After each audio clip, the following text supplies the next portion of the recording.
A TV Tonhão apresenta mais uma sequência de Espiritismo ao pé do ouvido. Hoje com o tema Pseudos Sábios. Há um pequeno livro de Kardec que muitos dirigentes desprezam ou evitam, limitando-se a aconselhar a sua leitura aos leigos e principiantes da doutrina espírita. Este livrinho, porém, é um precioso orientador doutrinário que os dirigentes deveriam ler sempre em todos os seus itinerários.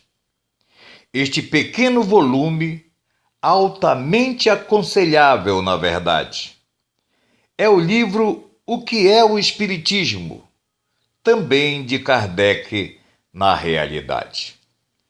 Principalmente agora, nessa época de confusões renitentes que estão atravessando todos os nossos dirigentes.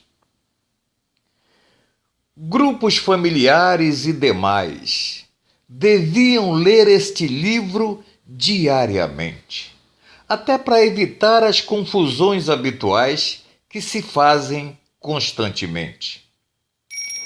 Entre Umbanda e Espiritismo, esoterismo, teosofia propriamente dita, ocultismo e espiritismo, além de outras formas de ismos, amplamente vista nos meios espíritas.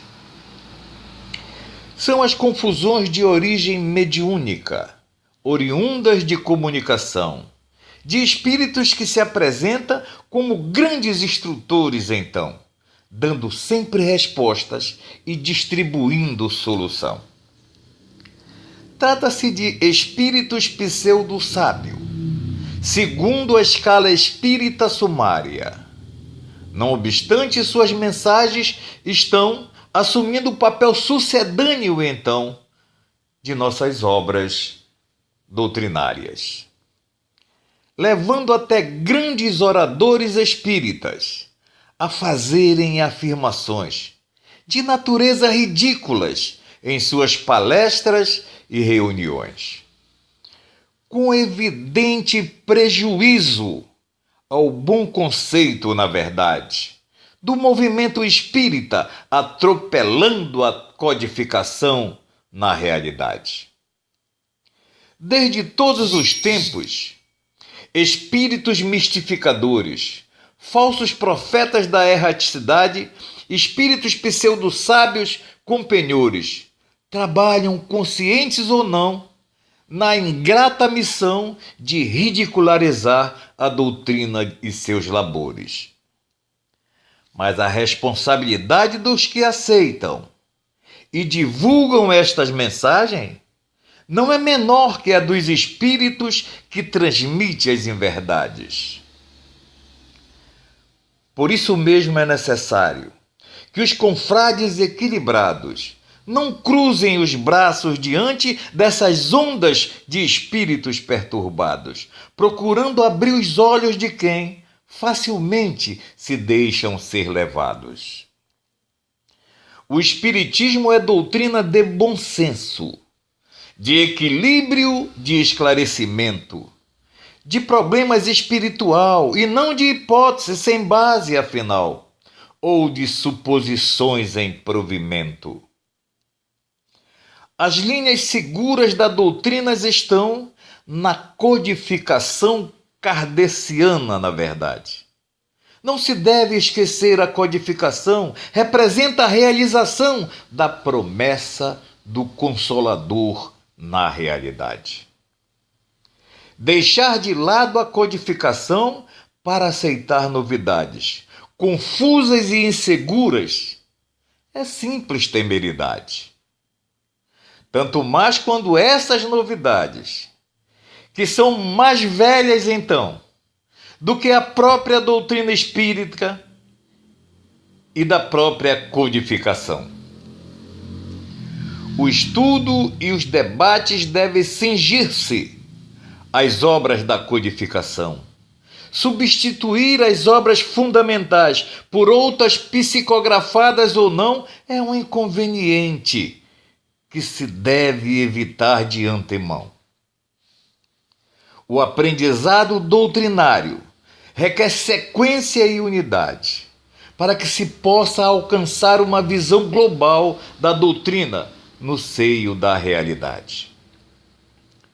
Todas as obras de Kardec devem constar como se indica, desde os livros iniciáticos, passando pela codificação propriamente dita, até os volumes das revistas espíritas. Precisamos nos convencer desta realidade. Espiritismo é Kardec na sua essencialidade.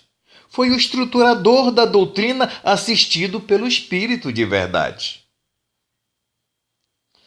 Todos os demais livros espíritas que fazem parte deste ideário, sejam mediúnicos ou não, são livros subsidiários. Estudar, por exemplo, uma obra de Emmanuel ou André Luiz, então, sem relacioná-las com as obras da codificação, a pretexto de que estes autores superam Kardec em seus labores, é absoluta falta de compreensão. Este e outros autores respeitáveis dão a sua contribuição para o nosso maior entendimento, mas substituir Kardec? Não. É bom lembrar a regra do consenso universal. Nenhum espírito do segmento ou criatura humana, afinal, dispõe sozinho de conhecimentos para fazerem revelações pessoal.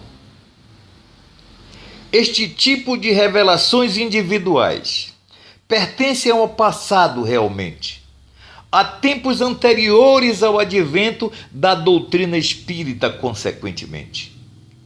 Um novo ensinamento, a revelação de novas verdades, depende das exigências doutrinárias na realidade. Opiniões pessoais, sejam de sábios terrenos ou espiritual, nada valem para a doutrina dos espíritos, afinal. Por isso é temeridade de aceitar e propagar o relicário, princípios de espíritos ou de homens, como se fossem elementos doutrinários.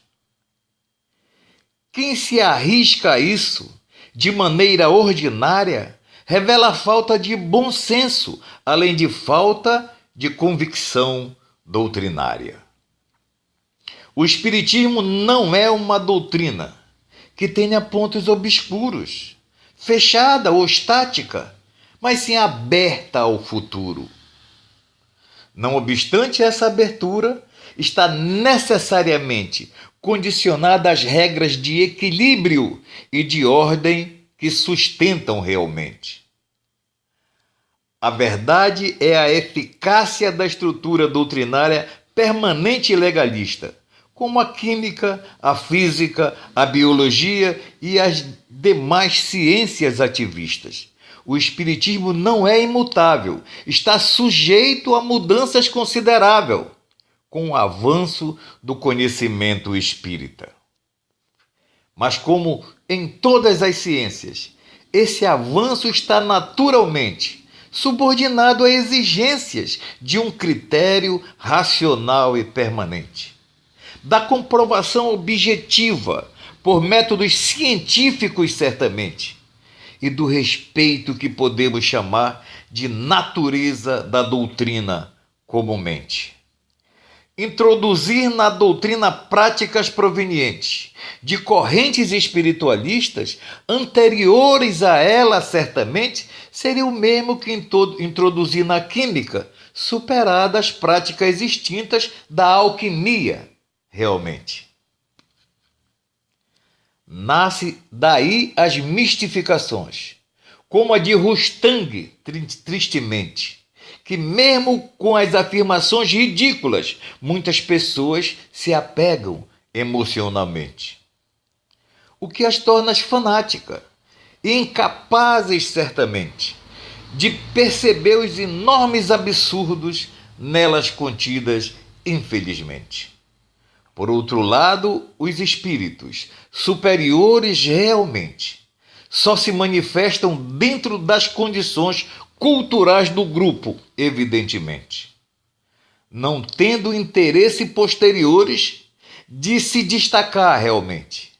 Como as descobertas científicas, cabe aos encarnados e não a eles fazerem isso, certamente. Esta era a mensagem que tínhamos para o dia de hoje. Agradecemos a sua atenção dizendo: fiquem com Deus, porque eu gosto dele e vocês também.